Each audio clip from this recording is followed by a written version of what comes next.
Oi, gente, esse é o Reparação Histérica, comigo, Tati Bernardi, sou escritora, com a Mili Lacombe, que também é escritora, comunicadora, jornalista, e com a Manu Cantuária, que é escritora, roteirista e maravilhosa, tem o curso Vulneráveis Venceremos, que acho que é o melhor curso que eu fiz nos últimos tempos. Nós somos 3 amigas, a gente se gosta muito, a gente tinha altas conversas ao vivo por WhatsApp, e a gente resolveu fazer esse programa porque a gente achou que as nossas conversas valiam muito a pena para vocês todos acompanharem, todas, todos, todes. Para assistir esse programa no YouTube, é o canal da Tati Bernardi, mas também a gente está em todas as plataformas, tocadores de podcast. E é isso, vamos começar. E o que a gente está fazendo aqui? A gente está fazendo aqui, primeiro a gente se adora, as 3, muito, né? E somos 3 amigas, e a gente fala muita coisa. E a gente sempre acha que o que a gente está falando é bom, porque a autoestima a gente conquistou ela ao longo da vida. E nós estamos aqui neste programa, a gente vai falar de cinema, de política, de feminismo, de fofoca, de que mais que a gente vai falar, gente? Cara, acho que o céu é o limite, né, cara? Do Céu, espírito tudo. do tempo, o que vier a gente Espírito fala. a gente fala. E aí de vão cu, ter né? A momentos gente combinou cabeçudo, ontem que vai falar de a cu. gente vai falar de cu. Porque ontem a gente estava no nosso grupo de WhatsApp e a gente estava falando coisas muito politizadas e sérias, né? Sobre como tem sido a recepção do filme Anora, Baby Girl, e de repente, por que a gente descambou pro cu? Sempre acontece isso, né? Todo assunto, em algum momento, vai passar pelo cu. Por causa de um certo exame. Ah, gente, então eu já vou abrir falando disso. Aliás, é muito legal falar de colonoscopia com a frase "eu já vou abrir falando disso".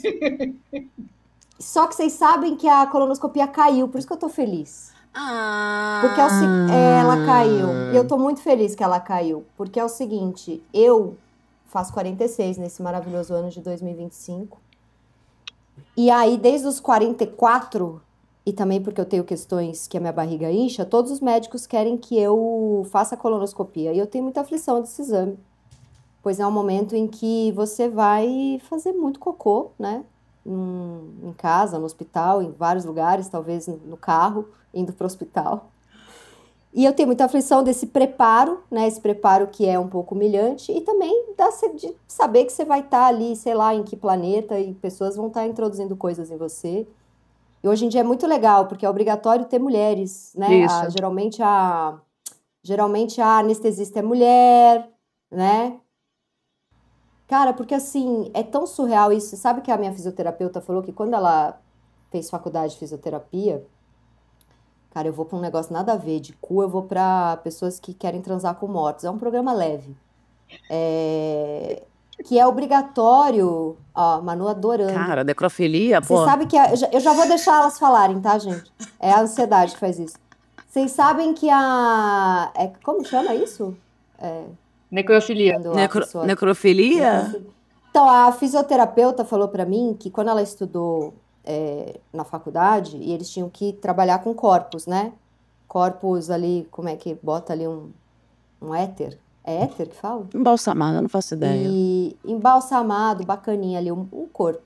E obrigatoriamente tem que ser de homem, porque quando é de mulher, Ah, caralho. os caras se aproveitam, é bizarro. É verdade. Então, hoje em dia, na colonoscopia, é obrigatório ter muita mulher na sala, é esse ponto que chegamos. Mas o exame caiu porque minha mãe ia comigo e ela não acordou com dor de garganta e falou...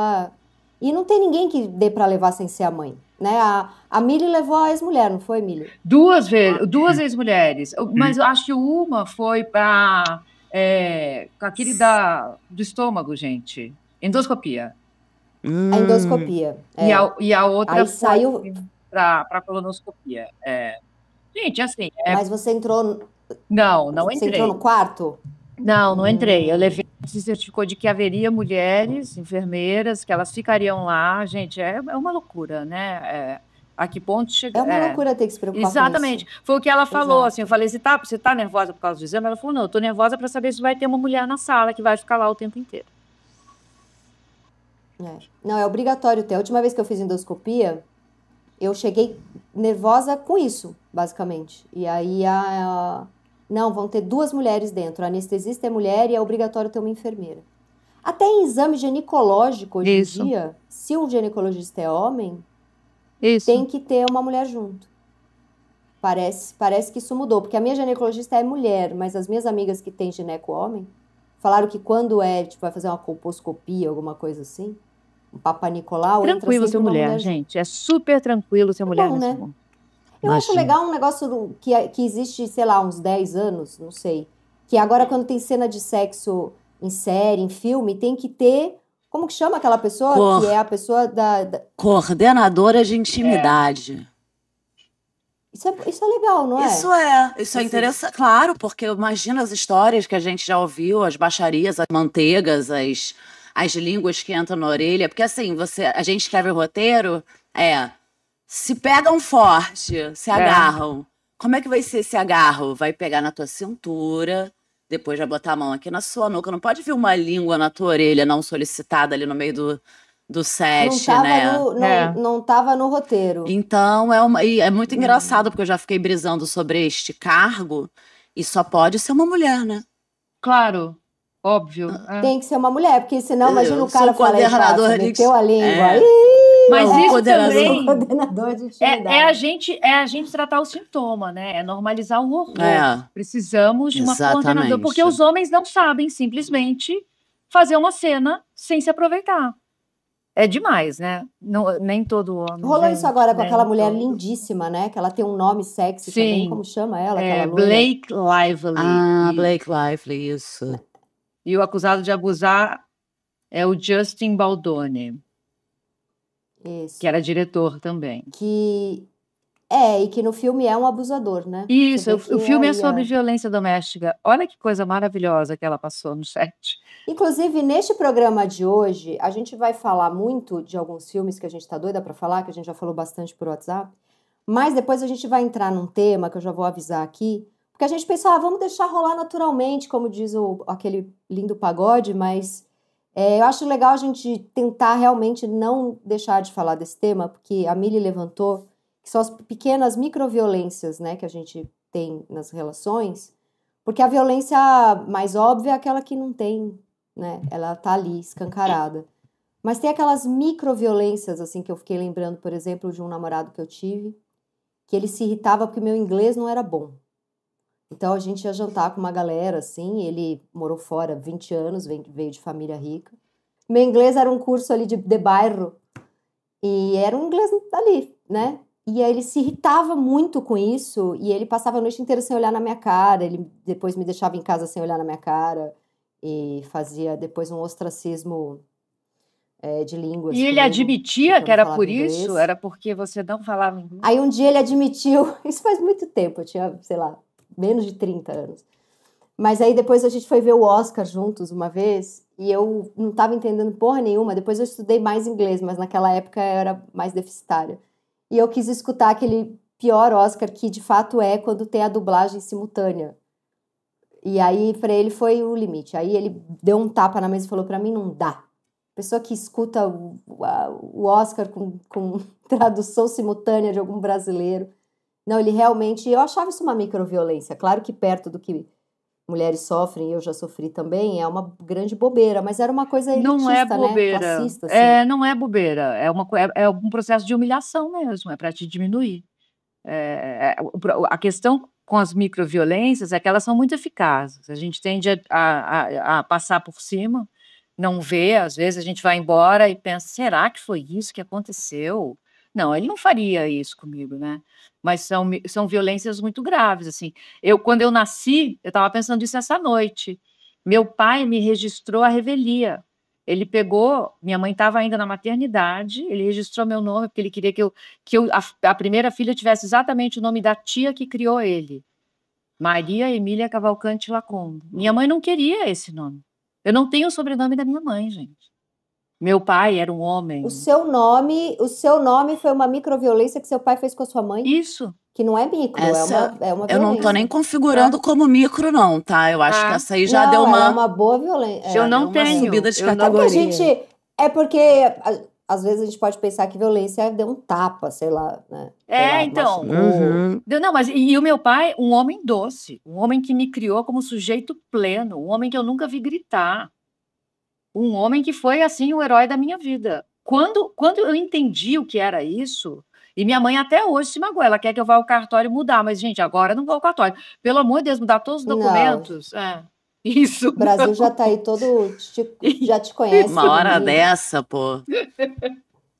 Mas a É, mas sutileza tem um poder muito devastador, né? A gente fica falando de opressões brutais, né? Que são violentas mesmo, que são concretas, mas a sutileza, ela vai mexendo com a nossa subjetividade de um jeito que é bastante eficaz também, né? Vai Isso. por camadas, porque o cara não vai dizer, você é burra, você não sabe o que você tá falando, eu sei. Ele vai no pequeno, num detalhe aqui, num detalhe ali, que vão construindo uma visão de mundo que você, se você abaixa a guarda, quando você vê, já É. foi, né?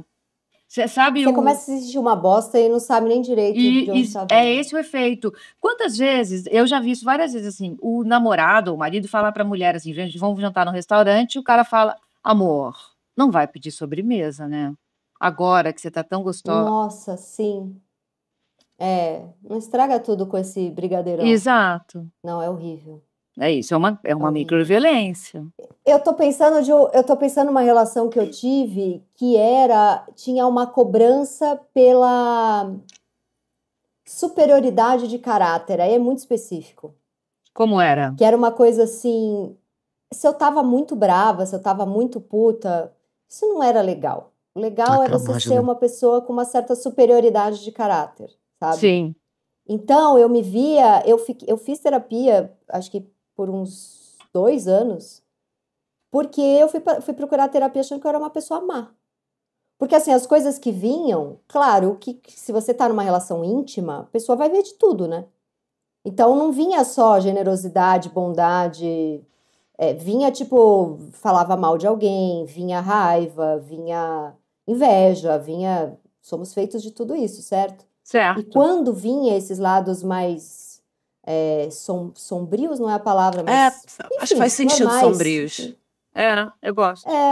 Eu gosto da E palavra. era uma coisa assim que tinha um incômodo muito grande, né? Como se, putz, não posso ficar com essa pessoa porque ela tem questões, sei lá, como se ele fosse mais bondoso do que eu, assim, né? E isso me incomodava muito, até que eu fui entender, depois de muito tempo de terapia, que me incomodava de novo num lugar classista. E num lugar machista também, porque assim, não, a mulher, ela não pode ser essa mulher que fica puta, tem que ser mais doce, tem que ser mais discreta, tem que ser mais, esses sentimentos assim tão agressivos não pode estar numa mulher, não pode ter agressividade, né? Então eu pensei que esse era um lugar machista, mas também era um lugar de classe, porque ele pertencia a uma classe em que eram aquelas mulheres assim, extorque os ex-maridos, fode com a vida dos outros, mas é uma querida, sabe? E eu sou aquela pessoa que vai falar na cara, vai xingar alguém, mas no dia seguinte vai ser generosa com alguma coisa, por exemplo, mas xinguei e, nossa, que horror, né? E tem aquela galera que é fina, mas ali por baixo do tapete tá sacaneando os outros. Eu prefiro ser a que fala umas merda, mas é amiga da outra. Sem entendeu? dúvida, sem dúvida. E eu acho que tinha uma coisa assim dessa expectativa de que eu melhorasse Ficasse mais a chique. minha. Fica mais que eu chique. mais chique e melhor, uma melhora de caráter. Era uma coisa muito esquisita. Eu fiz terapia durante um ano perguntando, eu sou uma má pessoa? Mas é uma violência, né, Tati? Assim, você ter que falar baixo, assim, essas microviolências, elas acontecem às vezes sorrindo. É o passivo-agressivo, né? É o cara que, né, não vai pedir sobremesa, né, amor? Eu te amo tanto, você tá tão bonita, agora que você conseguiu emagrecer. Ah, não pé. Sabe? Ela vê. Aí, quando a mulher se irrita, é ela que é a louca. Você que é a louca. Uhum. Sabe? Isso. Então, a Sim. microviolência se dá nesse lugar do comezinho mesmo, do falando baixo. Sim. Não tem como ser mais patriarcal que isso, porque quando você fala de classe, também é um pensamento dominante. Você tem que ser racional, controlado, né? Se você pensar até mesmo a opressão de classe, né? O rico é contido, o pobre é escandaloso, é mal educado. Então é todo um padrãozinho de comportamento que é um ideal, né? É desumano. E se você não pode ser você mesma numa relação, se você não pode ser humana, né?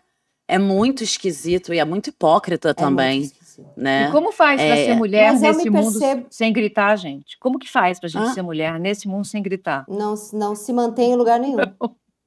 Não, Por isso que Não pertence, não fica. é uma estratégia que realmente tá dando certo, né? Infelizmente, por muito tempo, mas... é. E eu acho que o Mas tem feminismo uma também coisa. nomeou essas microviolências, sabe? Quando o feminismo dá nome, assim, os nomes são horrorosos e a gente podia pensar em outros nomes, né? Manspreading, que é o cara que senta no transporte Aham. público e abre as pernas. Man interrupting, a nossa voz é interrompida a todo instante. Participar de uma reunião cheia de homem é ter a certeza de que o que você fala não é importante. Gente, eu faço debate de futebol. Assim, às vezes eu falo umas coisas e aí o cara fala a mesma coisa que eu falei, a mesmíssima coisa que eu falei. Ele nem te ouviu. Ele nem me ouviu. Ou quis. E às vezes ele fala assim, eu vou discordar de você. E fala igual o que eu falei. Como assim você está discordando de mim? Não ouviu. Então, quando o feminismo nomeia, a gente vê, a partir do momento que a gente dá nome, a gente enxerga.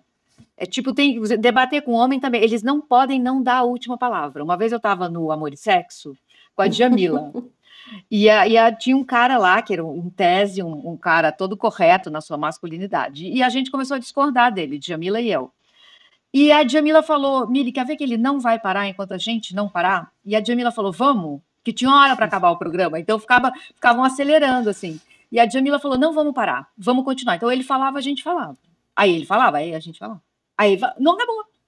A gente teve que parar. Nossa, ele tá até agora lá. Ele tá até agora lá. Mas não tem o nome. Vamos 8 chamar anos de depois. ponto finaleiro. Sei lá, precisamos pensar um nome para isso. Cara, Você sabe que tem uma coisa que eu percebi que eu tenho um negócio que as pessoas têm medo porque eu escrevo sobre o que me acontece na minha coluna, né? Então, eu percebo assim, vou dar um exemplo. Eu fiz um filme uma vez, era eu, Patrícia Corso, maravilhosa roteirista, Ana Heber, maravilhosa colunista. A Patrícia é bem morena, assim, bem carioca, a Ana Heber é bem loira, filha de alemães. E aí a gente foi para a reunião. E aí eu escutei uma conversa, fui pegar uma água e estava o produtor conversando com o diretor e eles estavam falando, nossa, esse trio é ótimo, né? Porque a gente tem a loirinha, a moreninha, aí eles se olharam, e tem a Tati. Aquilo me deu uma explosão de sabores, de sensações, né? Então eu pensei assim, eles estão objetificando elas, que são grandes roteiristas, então tem a morena e a loira. Eles não conseguiram me objetificar porque tem essa coisa que eu acho que há muito tempo rola, que eu me coloquei nesse lugar dessa coluna que expõe as pessoas, então os caras têm medo, dificilmente eu sofro um assédio sexual ou moral. Dificilmente, por medo de eu ter essa voz no jornal. Porque antes disso eu sofria direto, né?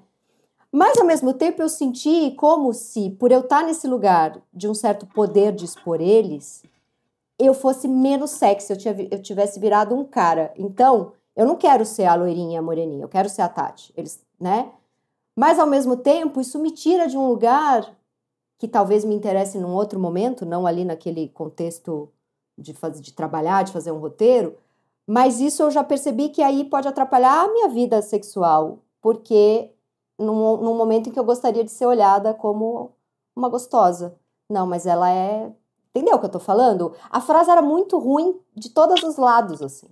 Tipo assim, pra me respeitar eu não podia ter sexo, porque se tem sexo não respeita, entendeu? Sim, porque até a desobjetificação, a gente nunca sai ganhando no jogo, né? Ela vem como uma ofensa. Então, você não pode ser... Não é que assim, você não pode ser as duas coisas no sentido de, né? Se você for inteligente, engraçada, se você tiver voz, então peraí, eu nem te vejo como mulher, porque a visão deles de que é uma mulher, geralmente é para ser uma pessoa meio objetificada, né? Você foi a única que foi vista como um certo sujeito ali, né? Então é uma vitória, porque eles objetificaram duas roteiristas que são muito fora da curva, de boas, né, de profissionais, eles não conseguiram Exato. ver as profissionais, mas eu acho que... E que não estavam ali como loira e morena, né? Estavam ali como Ana e Patrícia. Exatamente, sabe? Eles não falariam assim, gente, tem o loirinho e o moreninho, falando de dois roteiristas, sabe? Eles jamais falariam isso. Sim. Mas tem também a noção que falta pra gente, eu acho, que assim, o encontro sexual se dá entre objetos, né? O encontro sexual, ele não se dá entre sujeitos. A gente não transa com sujeito, a gente transa com sons, com cheiros, com sensações, com gemido. Com a fantasia da nossa cabeça. Com a fantasia. E não há nada de errado com o encontro sexual entre objetos. O que é errado é a gente objetificar no âmbito profissional. Quando está todo mundo ali para trabalhar, para produzir, para criar. E a gente, mulher, não consegue ser colocada nesse lugar do sujeito. A gente é sempre o objeto, na cama, fora da cama, na cozinha, na praia. A gente é objeto. E o que você pode fazer com um objeto, né? Um objeto que vive. Você pode destruir, silenciar, matar, queimar, torturar, esquartejar, qualquer coisa. Sim, e manipular, né? Exatamente. E manipular.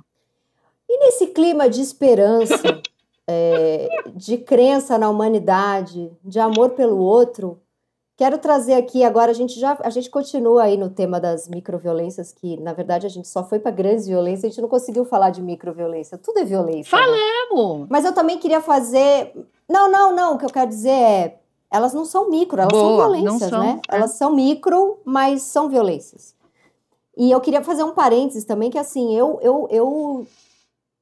também faço violência com as pessoas. Então, por exemplo, eu passei por muitas relações em que fizeram coisas comigo que depois eu vejo fazendo com a minha mãe, eu vejo fazendo com a minha filha, eu vejo fazendo eu vejo fazendo com homem. Tipo, eu faço homem com homem, entendeu? Eu faço coisa que homem escroto fez comigo, eu me vejo fazendo com relações que vêm depois com outro homem.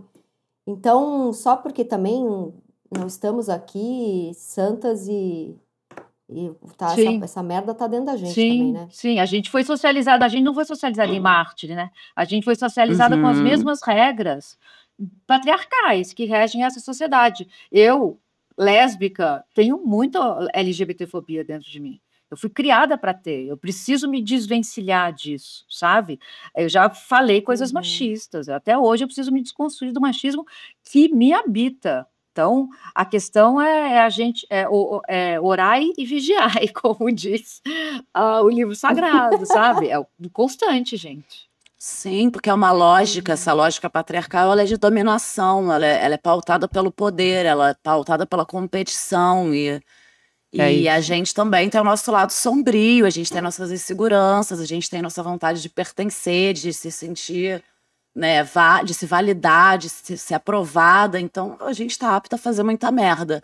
Claro que, né, como a gente, infelizmente, faz parte de uma subcategoria, de um subproduto nesse sistema, quando a gente fala das nossas violências, a gente tem que olhar para elas, mas elas não têm essa consequência estrutural aí que, né, que não é uma coisa, né, comparável.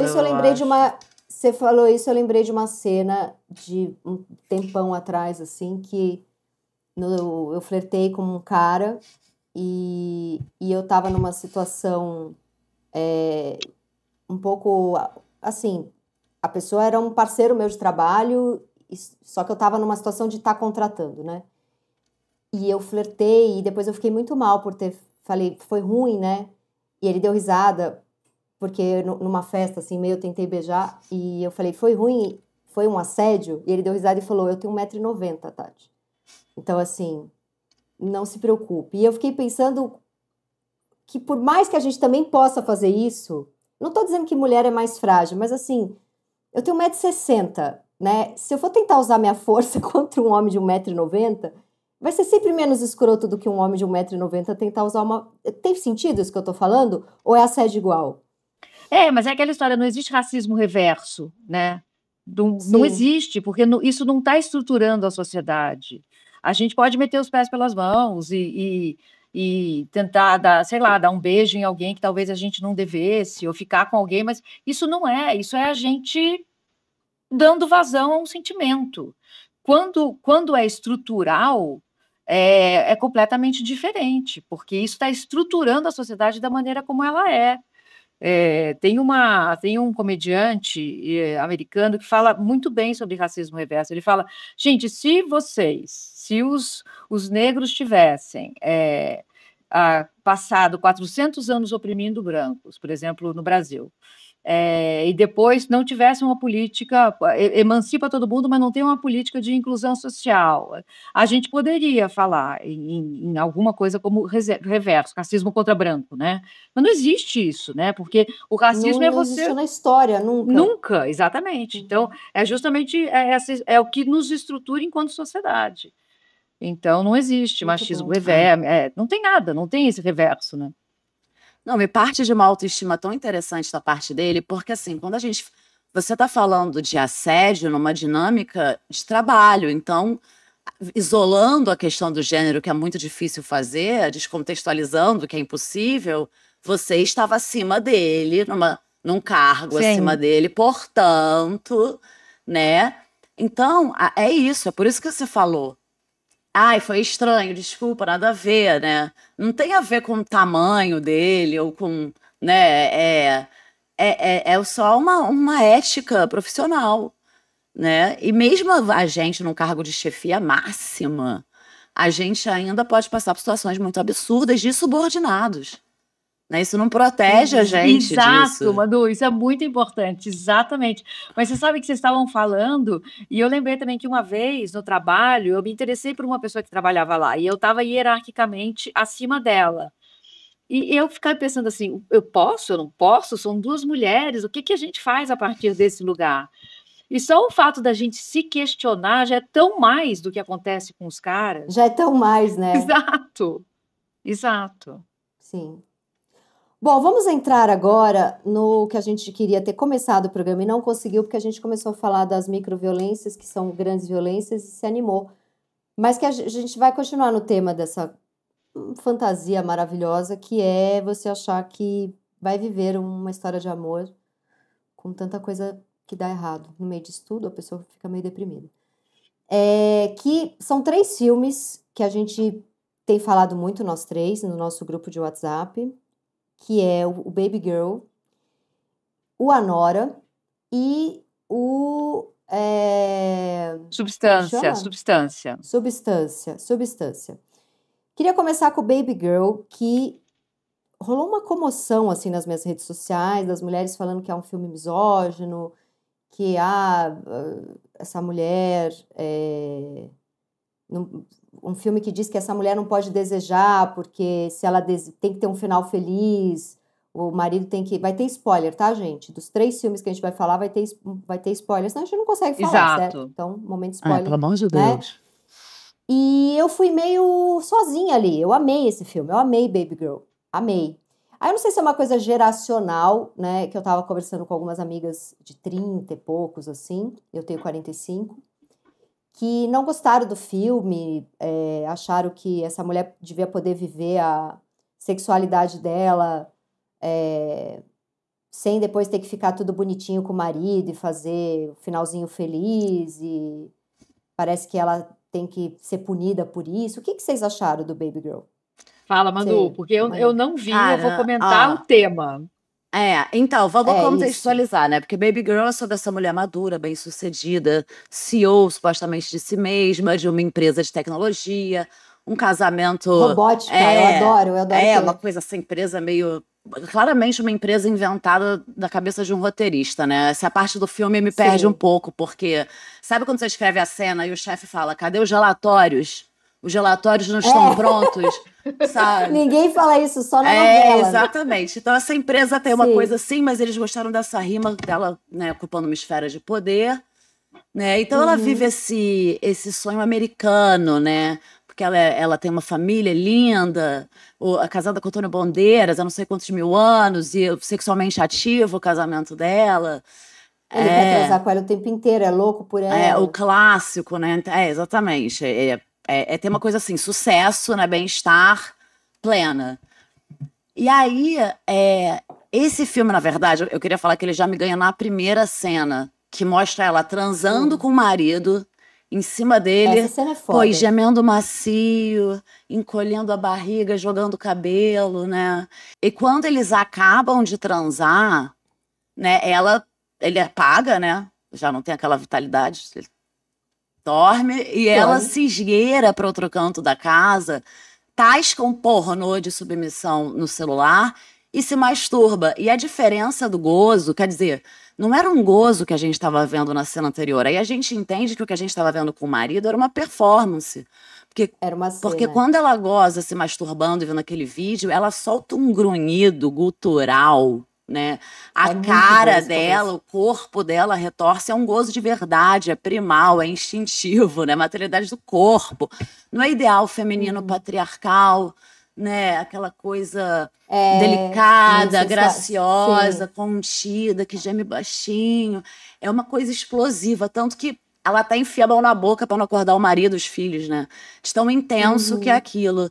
E aí, nessa cena, o filme já me ganhou. Já falei, ponto para as meninas, eu tô dentro, tá? Porque. Já gostei desse Já filme. gostei desse filme, já valeu o passeio. Porque numa sequência de menos de 5 minutos, a gente vê um aspecto da condição feminina que é muito duro, né? Que é essa necessidade de performar, de mentir, de fingir ser outra coisa que você não é, até no momento de conexão mais íntima que uma mulher pode ter, que é transando com o homem que ela ama, né? Então, Exato. eis que ela, no trabalho, começa a se envolver, tá? Com um novo estagiário, e é novo mesmo, né? É um garoto que... Ele tem tipo 19 e ela tem 60, né? A diferença é muito gigante. Ali ela faz uma mulher de 50, né? Mas a gente sabe que... Ele tem a idade da diferença de idade deles, é uma coisa até mais novo que isso. Isso, né? E aí ela tem esse caso tórrido em que ela consegue realizar essas fantasias dela de submissão, né?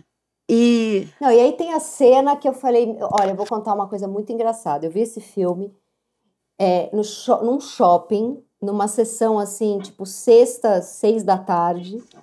Só tinha mulherada assim, meio tiazola da minha idade, assim, 45, 50, as mulheres meio casadas, separadas. Era a minha galera ali.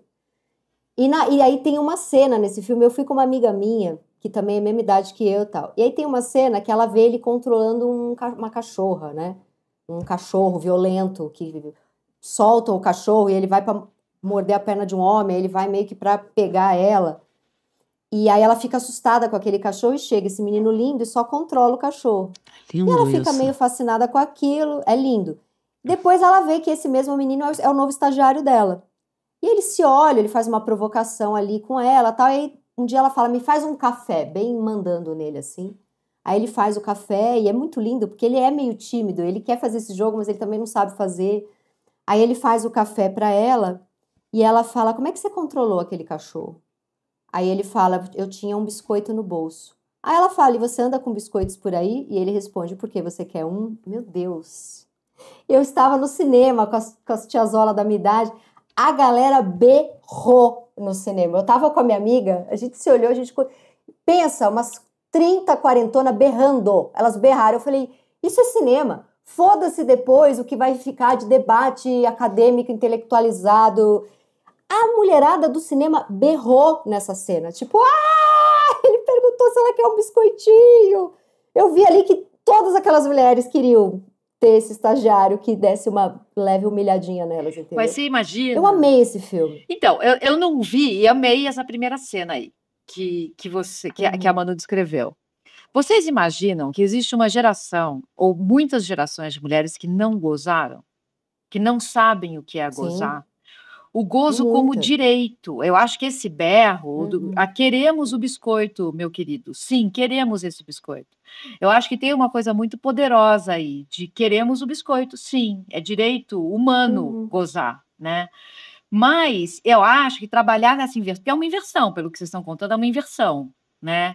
É uma inversão de papéis, a mulher no lugar do homem, a mulher autoritária, a mulher que quase vai no assédio, vai pegar um café para mim, né, por estagiário, como se fosse normal alguém estar ali profissionalmente e ser colocado nessa situação. Quantas vezes a gente já não... Eu passei por isso já, tá? igualdade de Eu condições. também, muitas vezes fiz cafezinho fanático, Exatamente, branco, exatamente. chefe. Vai pegar um café. E assim, não é que eu era estagiária. Alguém viu o café? A mulher da mesa vão falar para a mulher da mesa: você, ô Maria, pode ver onde está o café? Então, essa inversão talvez seja necessária para a gente enxergar a questão. Mas não queremos um mundo invertido, né? Não queremos um mundo em que mulheres mandem. Não é isso que a gente, né? Pelo menos a maneira como eu... Não, Mili, poxa, fiquei chateada agora. Fale por você, Mili, fale por você. Fale por você, Mili, eu quero inverter esse mundo aí. Não, assim, Não, nos sério, meus vamos falar desejos de sério, tá bom. vingança, eu quero inverter o mundo. Mas o mundo invertido não vai levar a gente a lugar nenhum. E assim, algumas das pessoas prediletas da minha vida são homens, entendeu? Por que a gente vai fazer? Vai só sair se vingando? Então, eu acho que tem muitas questões. Uma mulher na menopausa, né? A gente está falando de uma mulher na menopausa, gozando com um grito loucamente. Tem coisas muito importantes aí, mas a inversão me incomoda. Eu sei que ela é necessária, precisamos, mas a gente não sai. A Tati não quer cabeçudo, mas eu vou só dar uma cabeça. Sabe? Não, eu quero Vamos cabeçudo. cabeçar. Tá. Não, vamos cabeçar. Cabeceia. Porque essa estética da erotização, ela é heteropatriarcal. A gente só está invertendo ela.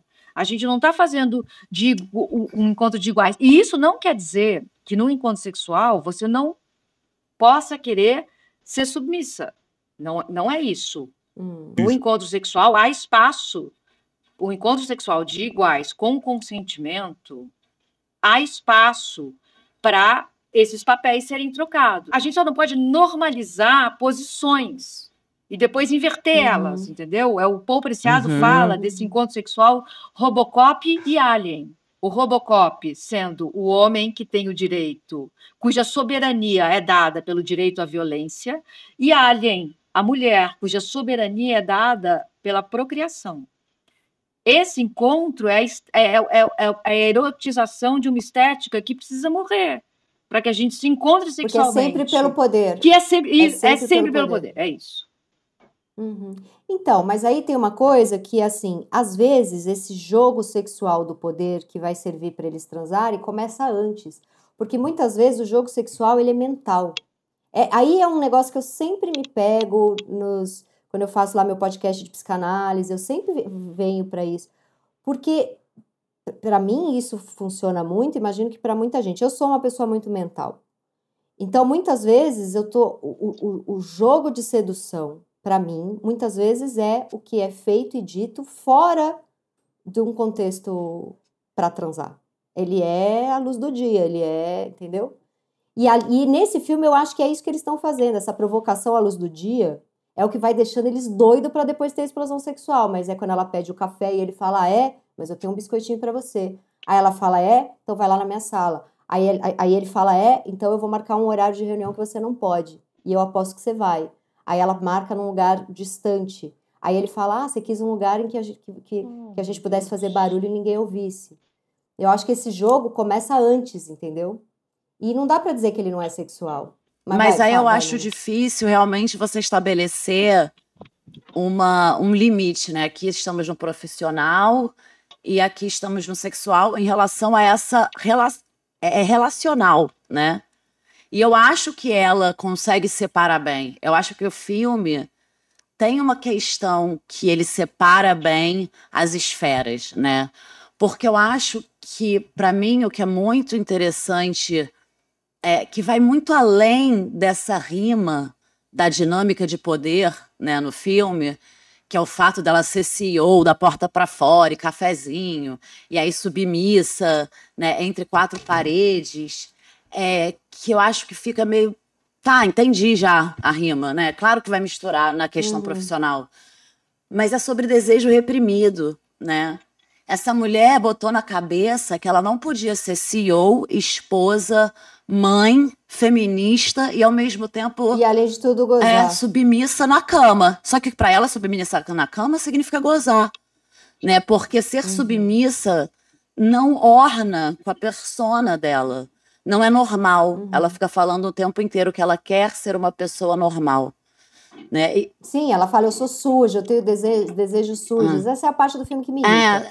Mas eu acho que aí ela é meio moralista, mas eu acho que tem um entendimento que é interessante pra gente, pra mostrar como a gente se reprime, porque essa personagem reprime aquilo tanto, por tanto tempo, que eventualmente aquilo transborda e vem com uma força, e agora essa mulher tá botando tudo que ela conquistou a perder pra dar conta desse desejo, né?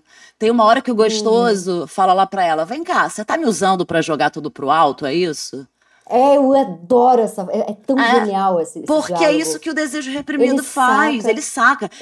Esse personagem não existe, né? Eu acho muito bom porque a diretora e roteirista, ela objetificou um cara. Não existe um cara dessa idade com essa confiança toda, né?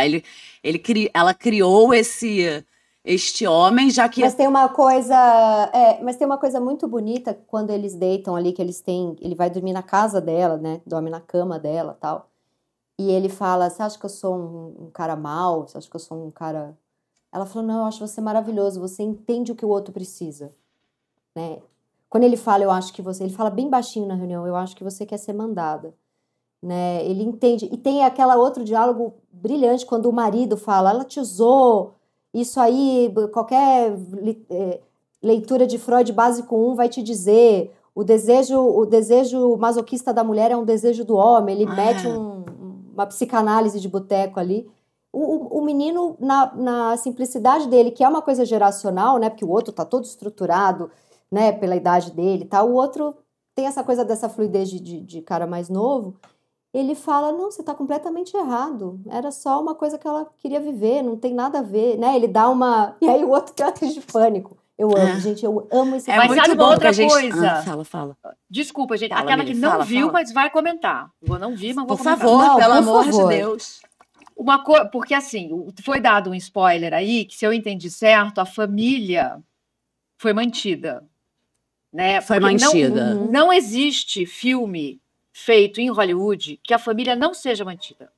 Eles precisam manter a família. Como se fosse alguma coisa que vale a pena ser mantida, gente. Como se fosse assim, vamos aqui, a família é a coisa mais importante do mundo. Não é. Não é. Muitos dos problemas que a gente vê no mundo, eles se originam por causa dessa manutenção obcecada. Conservadora e por idiota. um núcleo de produção de neuroses. O que é a família, gente? Essa família patriarcal, que o pai manda, a mãe, eu sei que talvez não seja assim, exatamente. Mas a ideia de família, né? É isso. Sim, eu acho que isso que irritou muita gente, né? A família ter sido mantida, inclusive a Vera Iaconelli falou um negócio muito bom.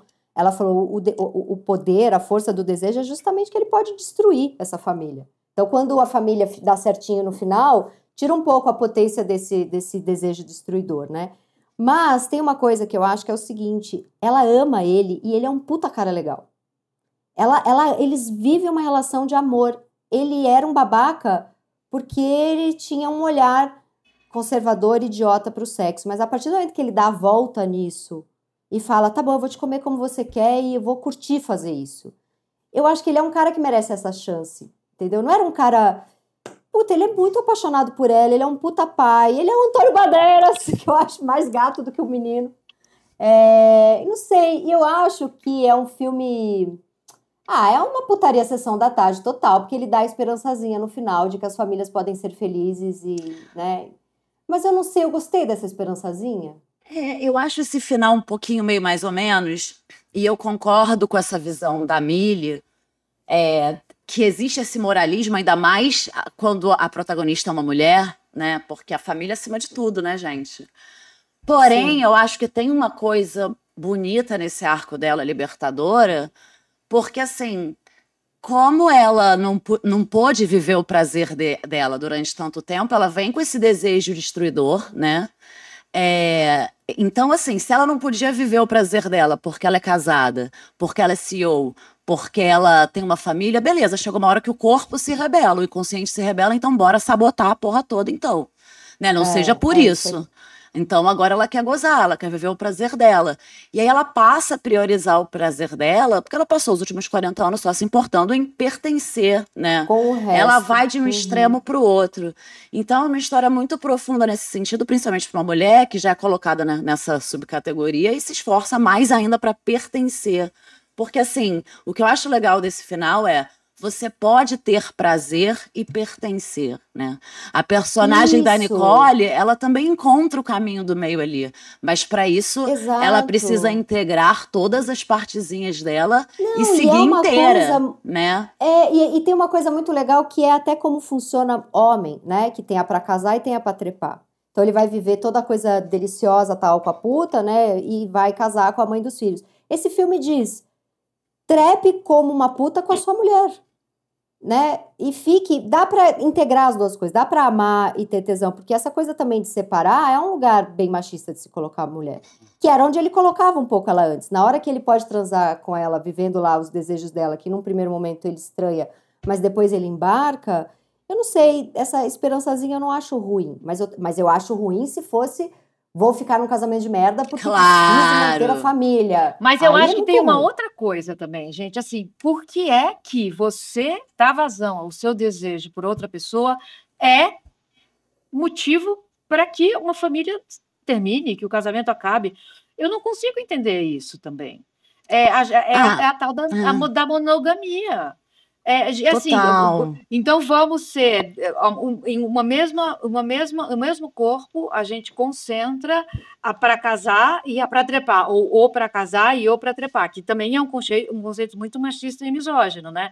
Mas Uhum. por que que a gente não pode tirar de várias pessoas coisas diferentes? Eu tô numas de vamos destruir a monogamia vai acabar com o mundo, a monogamia, qualquer monocultura, monogamia, eu tô super trabalhada na Janine Luiz, e então eu acho que talvez tenha um debate aí de, mas por que é que a gente vai ter que ser tudo em uma pessoa só? Eu quero amar com um, eu quero ver Notting Hill.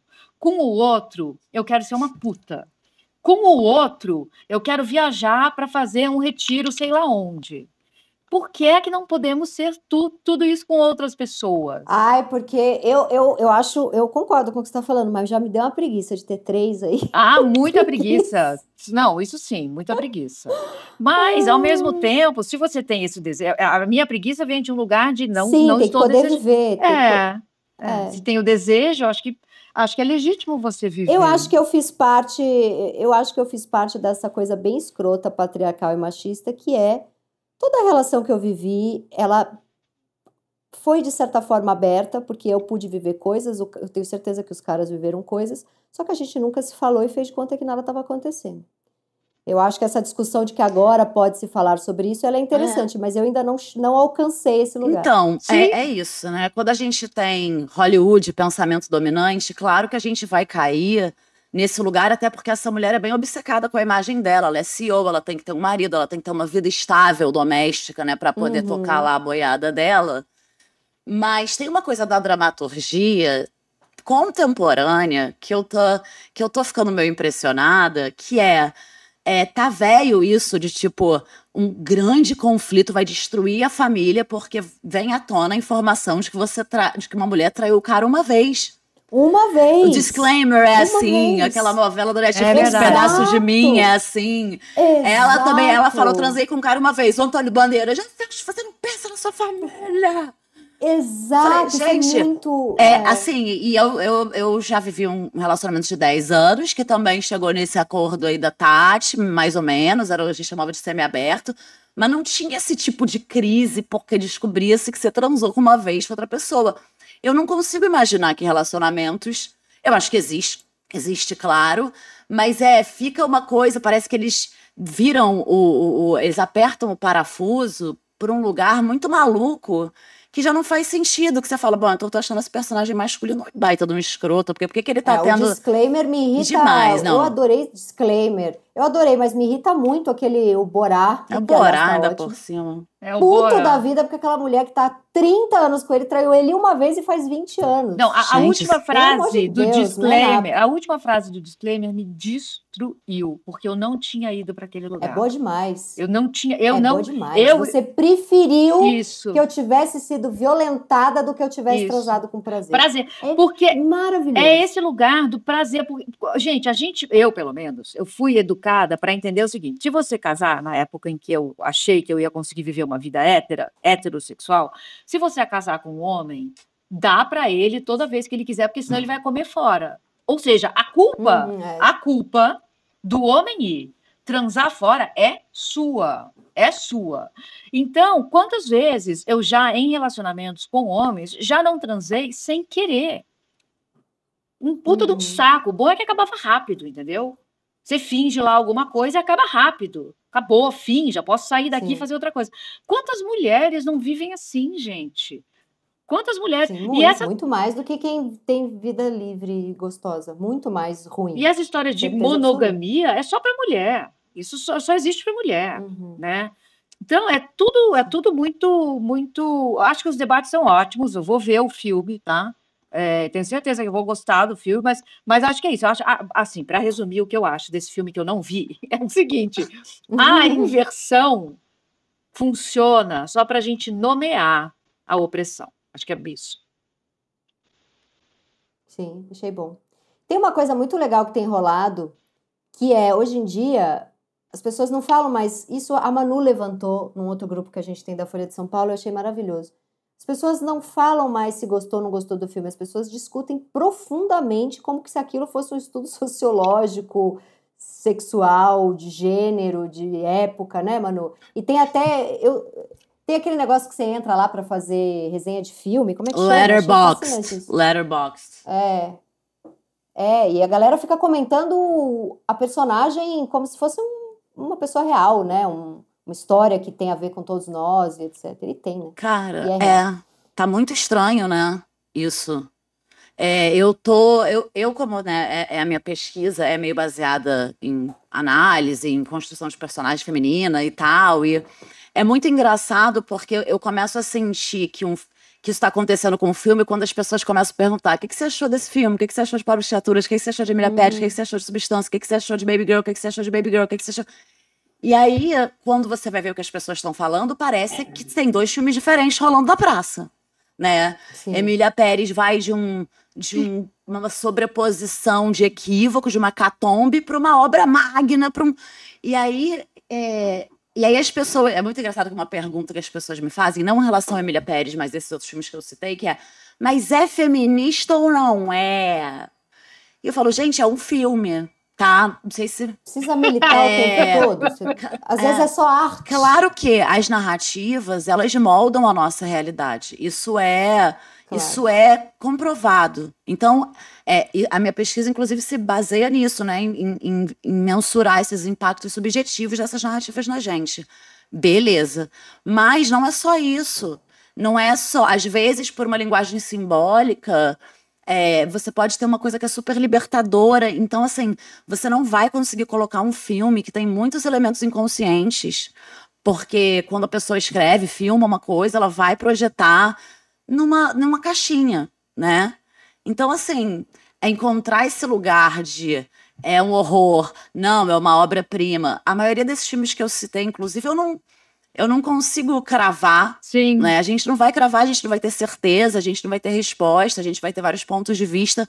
Mas esse abismo entre uma visão e outra, eu acho que fala muito sobre polarização, né? Fala muito sobre ponto de vista, sobre visão de mundo. A gente perdendo a capacidade de ver nuances, né? A gente perdendo a capacidade de ver todos os desdobramentos que existem entre um ponto e outro. Né? E a vida existe nessas nuances, ela não existe no amei e odiei, né? Do bem e do mal. Sim, dá pra... É tridimensional o negócio, né? Então vamos falar um pouquinho de Anora, que também é outro filme, que eu tive uma conversa ótima com a Manu, né? Que eu trouxe toda a coisa do amor romântico, e Manu se irritou um pouco, porque sempre tem que ter um homem que vai salvar a menina, e isso do filme é... Vou contar um pouco a Nora, bom, spoiler de novo, avisando, contar um pouco a Nora para quem não viu. É uma menina lindíssima, novinha, que trabalha como dançarina numa dessas casas que as mulheres se apresentam nuas. A gente não entende ali se, no começo do filme, se ela se prostitui ou não, ela faz a dança, ela é uma dançarina. Ela conhece um russo novinho, ela faz a dança para ele fica doido, e aí ele paga, e aí a gente entende que ela também se prostitui. Ela vai na casa dele, eles transam, ele fica doido, ele é um moleque mimado, milionário, bem novinho mesmo, né? Acho que ele tem lá, sei lá, 19 anos. E ele não teve muitas experiências, ele transa com ela achando o melhor sexo da vida, ela achando ali meio bosta, né? Acho que ela nem goza nenhuma vez. Mas ele pira nela e começa a comprar mais noites e mais noites com ela, e aí também quer passar Réveillon com ela, quer viajar com ela. Chega uma hora ele fala, cara, trabalha, fica só comigo, sai lá da casa que você dança. E ele também tem uma questão que a família quer levar ele de volta para a Rússia e ele quer ficar nos Estados Unidos, então ele entende que casando com ela ele pode ficar lá. E eles também estão nessa coisa de se divertir muito, ir pra balada, se drogam e tal. A gente não entende se ele tá apaixonado ou se ele só fala, vamos casar, porque ele é um moleque rico que acha que pode fazer o que quiser. Eles casam, ele dá uma aliança zilionária de brilhantes pra ela sai lá da casa onde ela dança, dando um tchauzinho lá para as outras mulheres que são meio... Tem uma só, né? O resto é tudo amiga dela, mas tem uma específica que ela odeia. E depois a família desse menino descobre que ele casou e fica puta e manda uns capangas lá pra pegar ele de volta, levar de volta pra Rússia e principalmente pra fazer a separação deles, né? E a menina fala, não, ele não vai... E aí ele foge, larga ela sozinha com os capangas. E ela fica falando, ele não vai querer separar. Eu também não vou querer separar, a gente se gosta. E o cara falando, cara, você foi usada, ele é um moleque, ele não sabe o que tá fazendo, barará. E no meio disso tudo, um dos capangas se encanta por ela e a ama, como uma mulher deve ser amada. A olha com, sei lá, profundidade de desejo e cuidado. E tem aquela cena final lindíssima, que ela entende que, tá bom, o único jeito que eu tenho para me relacionar com o cara é dando para ele. Ela sobe em cima desse capanga e ele só abraça ela e ela desmonta, que é uma cena linda. E aí eu amei esse filme, eu achei lindo. Ele é dirigido também por uma mulher, mas Manu levantou uma coisa muito importante, até porque Manu tem... Não é o Sean Baker, não? Que... Acho que é o Sean Baker, é o Sean Baker, gente. Mulher, ali tem pata de cavalo ali, pô. Tem um macho ali. Não, é o Baby Girl que é mulher. E aí Manu levantou, a menina salva por um cara, né? E aí tem... Mais do que salva, o salva pelo cara até me incomoda menos do que a própria personagem, né? Porque ela é uma menina jovem, sorridente, que dança, né? Ela é uma folha em branco, porque ela é meio refém, ela é literalmente refém dos acontecimentos externos todos do começo ao fim. Ela não tem vontade de nada, você vê, ela não tem um sonho no começo, eu queria largar essa... Ela nem fala, eu queria... Porque o sonho dela poderia ser ter uma família, qual o problema? Ela só tá lá meio vivendo a vida, quando chega esse príncipe russo, fala, pô, vamos casar. Então, e ela vai se tornando refém, literalmente, dos acontecimentos externos todos do começo ao fim. E a gente não sabe quem ela é, a gente não sabe de onde ela veio, a gente não sabe do que é que ela gosta. O príncipe russo a gente conhece muito bem, obrigada, as histórias da adolescência dele. A gente sabe de onde ele veio, a gente sabe para onde ele vai, a gente conhece sabe no que os pais a trabalham. família dele, a relação dele com essa família, né? Os hobbies dele, mesmo que seja um hobby merda, tipo jogar videogame e usar droga com os amigos, né? O universo dele como um todo, que é muito interessante, tem aquele capanga que é meio padre.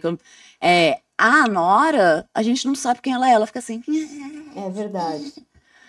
Ela não tem objetivo no começo do filme, depois o objetivo vira manter um casamento com um cara que não faz ela gozar, nem se divertir, né? Porque naquelas cenas de zoeira ilimitada com os amigos, ela fica meio de trophy wife, então ela é bem objetificada.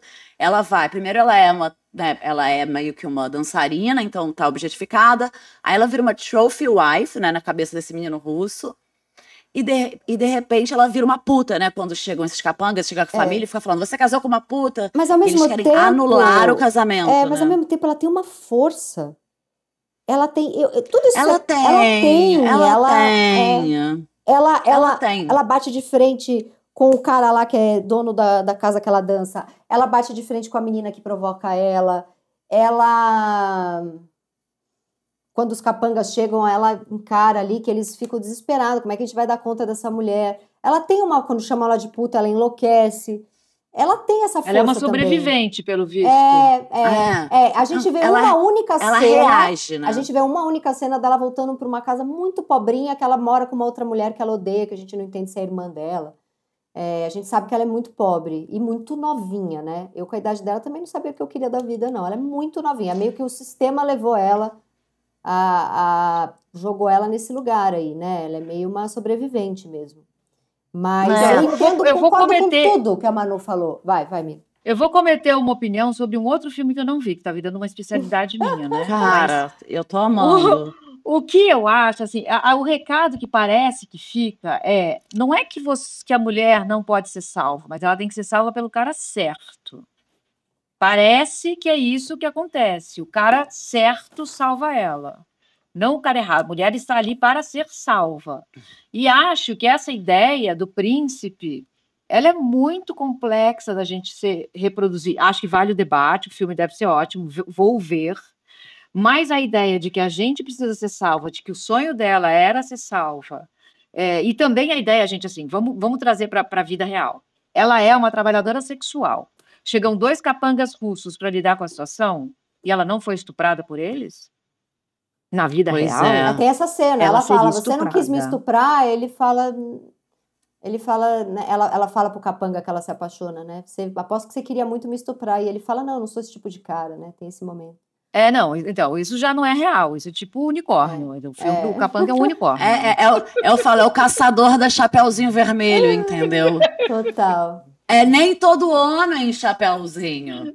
Aí chega o caçador, assim, tira ela da barriga do lobo, sabe? O nome do capanga é Nem Todo Homem, Nem Todo Homem. Eu vim curar o seu masculino ferido, Anora. Sabe? É meio... Essa coisa do rapto é uma simbologia muito complicada pra gente entrar agora no final do programa, entendeu? Porque tem simbologias e camadas e tal, mas pra cair num negócio estranho pra caramba... Porque eu também adoro o filme, acho que ele tem um puta ritmo, acho que ele é muito carismático. Esse filme, o lance desse filme que eu mais gosto é como ele pode ser um filme profundo e triste e um pastelão. Tem um momento que ele vira, quando ela tá com os capangas e os capangas são meio bananas, e ela, né, em vários momentos se ri, e aí é triste, ele é meio todos os gêneros, assim, pra mim a graça tá nisso.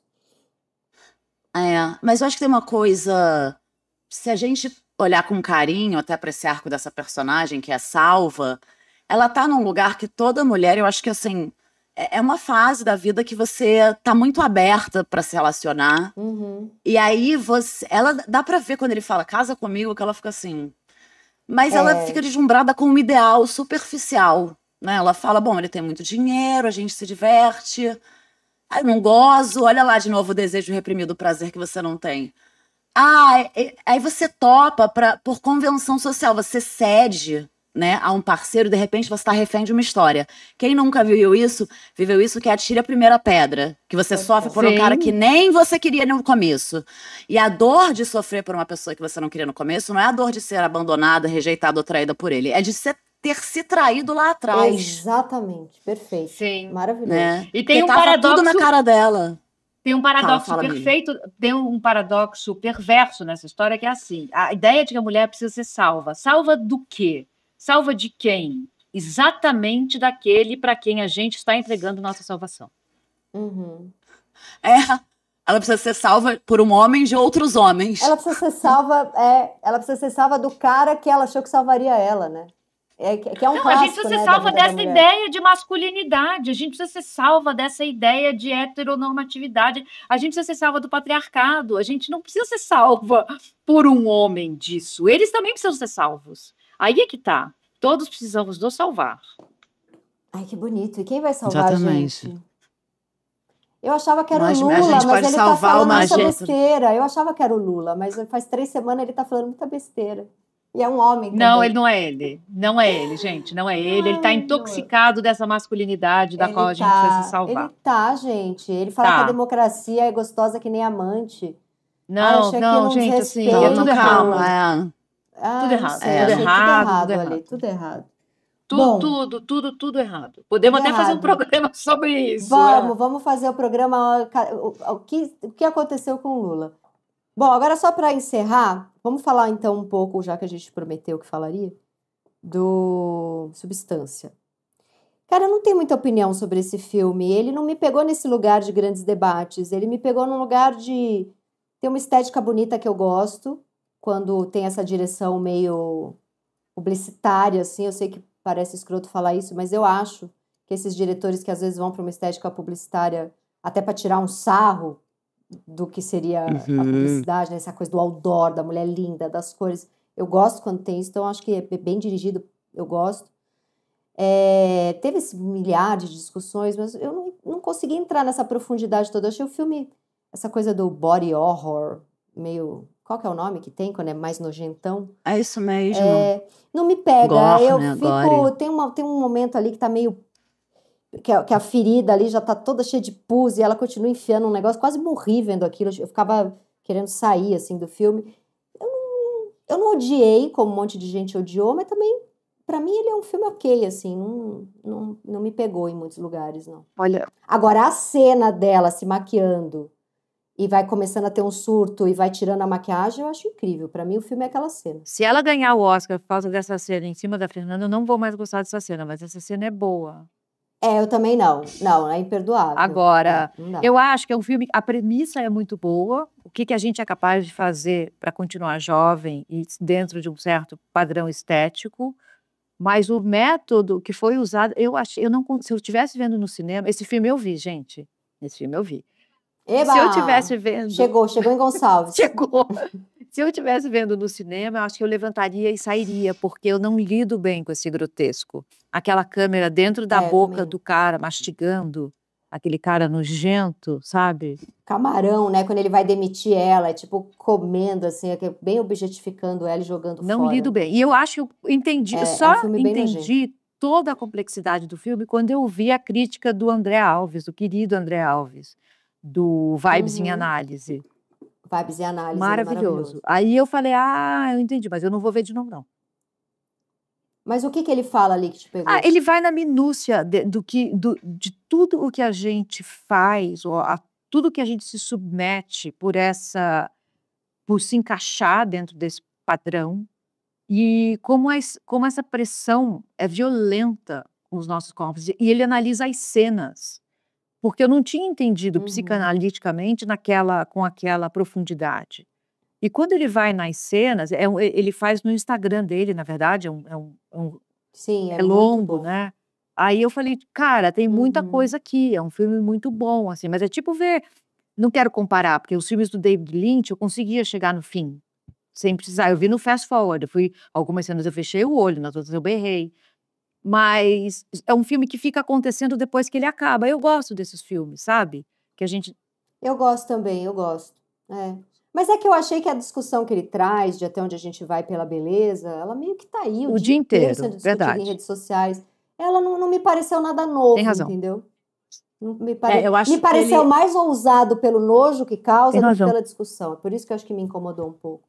Fala, Ele, assim, eu acho que ele é um filme que promete realmente uma crítica e eu acho que acaba, de alguma forma, sucumbindo a ela, né? Eu acho também que é um filme que entretém.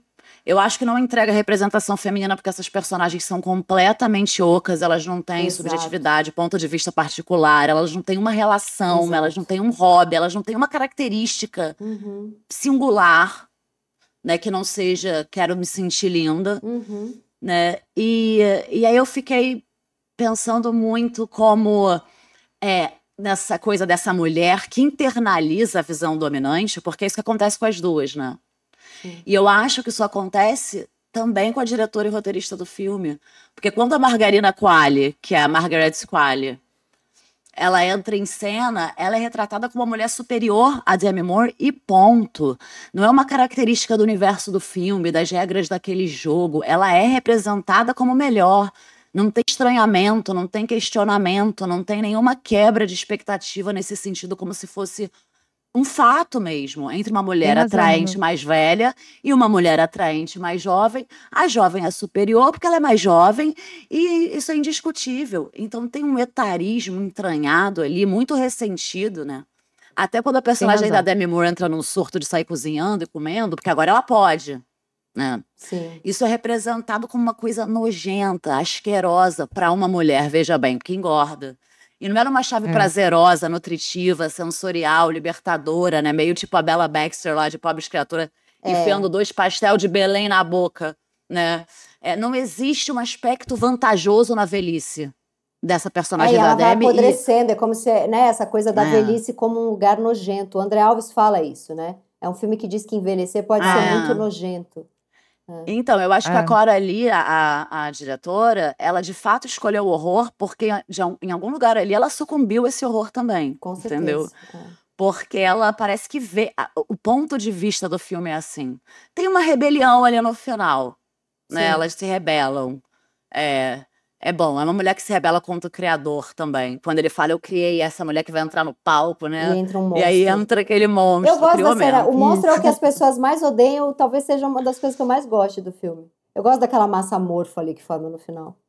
Eu acho diversão, eu acho kkk, eu acho, pô, pipoquinha, sabe? Eu acho Filme kkk. pipoquento. Muito bom. Gente, quer falar mais, Mili, desse filme? Não, foi? Não, é isso. O filme que eu vi, eu falei mesmo. É isso. muito bom. Minha especialidade é...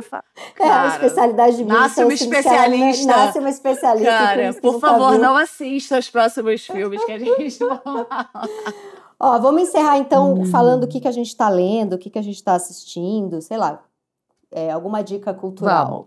Eu vou começar. Eu estou Vamos. lendo um livro que chama. Deixa eu pegar aqui o nome direitinho do autor para não falar besteira. Eu estou lendo um livro da editora Ainê que chama Teoria da Classe Inadequada. O autor é Rafael Alberto Ventura. E é maravilhoso, assim, fala dessa classe que ralou, ascendeu de certa forma, né, essa classe mais baixa ou até classe média baixa que ascende e num Brasil de hoje até poderia se considerar rico, mas que essa classe que não vem de pais ricos, avós ricos, que não tem tradição, que não é herdeiro. Ele fala assim, que é o que se parar de trabalhar se fudeu. Tem dinheiro porque trabalha que nem um condenado. Se parar, não tem herança. Opa! E que é uma classe que não consegue parar de trabalhar, que está ficando doente porque quer se manter rica, porque o tempo inteiro se sente a classe inadequada. É sensacional esse livro. E aí, vocês agora me contem o que estão lendo, ou vendo, ou qualquer coisa. Olha, eu estou lendo pela primeira vez Monique Wittig, que é uma pensadora lésbica francesa. Ela criou o feminismo lésbico, a teoria, né, por trás disso. E o livro que eu estou lendo se chama O Pensamento Hétero e Outros Ensaios. É um arrebatamento. Muito bom. Como eu, assim, eu deveria perder minha carteirinha lésbica imediatamente, de nunca ter lido Monique Wittig, que criou essa teoria feminista lésbica. Ela é maravilhosa, Qual que é a editora? gente. Maravilhosa. Ela já...